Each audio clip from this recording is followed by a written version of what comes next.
I was reading this interesting story the other day, Lewis, about sleeping and the myth of the 8-hour sleep, or as it's known with Lewis, the 11.5-hour sleep. Now, before we get into this, really, how many hours a night are you sleeping at this point? Lewis has an incredible sleep schedule. Okay, well, let me think about today. I went to sleep around, yeah, actually it was about 11.5. 11. So what time did you go to bed? I went to bed around, I went to bed around 2, got up at noon. Okay, there you go, 10 hours. 10 hours. And is that the right amount for you? Would that say that's your optimal amount of sleep?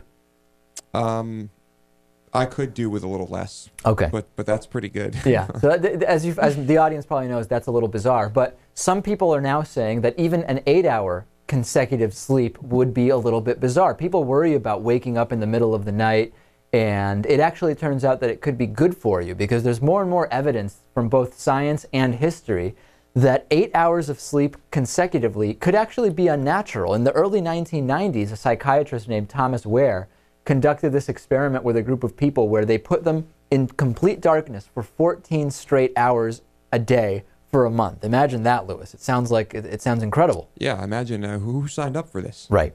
So 14 hours, and eventually what happened, it took a while for people's sleep to regulate, but by the 4th week, just about everybody settled into a very distinct sleeping pattern, which was they slept about 4 hours, they woke up for 1 to 2 hours, and then fell back asleep for another 4 hours. And sleep scientists were impressed, and they started going into history. And it actually turns out, if you look at Virginia Tech historian Roger Eckertz, he published this paper in 2001, which was drawn from 16 years of research, and it reveals that in history there is a lot of evidence humans slept in 2 distinct chunks of time, if that makes sense. What's your reaction, Lewis?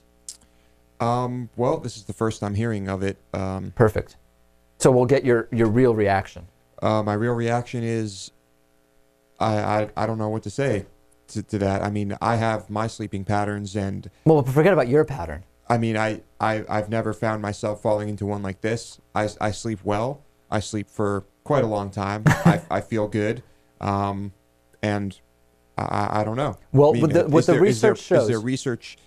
I mean, they're researching the sleep patterns that arise when people are placed in certain situations. No, but forget about that for a second. This is the other part, that if you look into court records, diaries, medical books, and a lot of literature, everything from Homer's Odyssey to anthropological accounts of tribes in Nigeria, there are over 500 references about this segmented sleep pattern. And by the 1920s, this idea of first and second sleep basically disappeared completely. But if you go prior to that, before there was street lighting the way we have it now, domestic lighting, coffee shops, which are sometimes open all night, but prior to that, there is more and more evidence we're finding that people slept in 2 periods, waking up in between.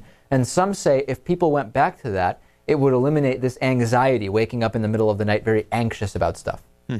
Could you see yourself doing that, sleeping 4 hours, waking up, you know, maybe you're playing your video games or whatever it might be, unfreezing food, and then going back to another 4 hours? Look in my freezer, Dave. There's almost no food in my freezer, by the way. No, I don't see myself doing that. I mean, what do you do in those 2 hours? I mean, you're supposed to avoid stimuli like TV and video games. Right. Well, the idea is it's a relaxing period. Maybe you would read is it or sleep relaxing. I don't get it. Well, no, I think there's a confusion here, which is that these people were in total darkness, and this is something that would have been done when we didn't have, you know, artificial lighting, computers, TVs, and whatnot. But it would be what the body tends to naturally, eliminating the stimulus of artificial light. That's the idea. Right. Send me your thoughts on this. DavidPakman.com. We had a friend, Lewis, who we've known for probably 20 years, who tried different sleep patterns, everything from sleeping 2 hours and then waking up for a half hour throughout the night, considering sleeping 20 minutes every single hour, which would work out to 8 hours a day. He did all sorts of stuff. Tom, I don't know if you remember Tom. Which Tom? Tommy. You know who I'm talking about. Elementary school. Oh. Yeah, he was late to everything, so I don't know that it was working out that well. Yeah. He's an attorney now, by the way. I think now his sleep pattern is probably really weird given the number of hours he's working. Right. Anyway, send me your thoughts. We'll take a break. iPhone and Android, if you want to get the show on the go, Stitcher.com/David Pakman Show. Use promo code David. We'll be back after this. We'll talk about Santorum. We'll talk about Romney and Romneying. All of that stuff. Back after this. The David Pakman Show at davidpakman.com.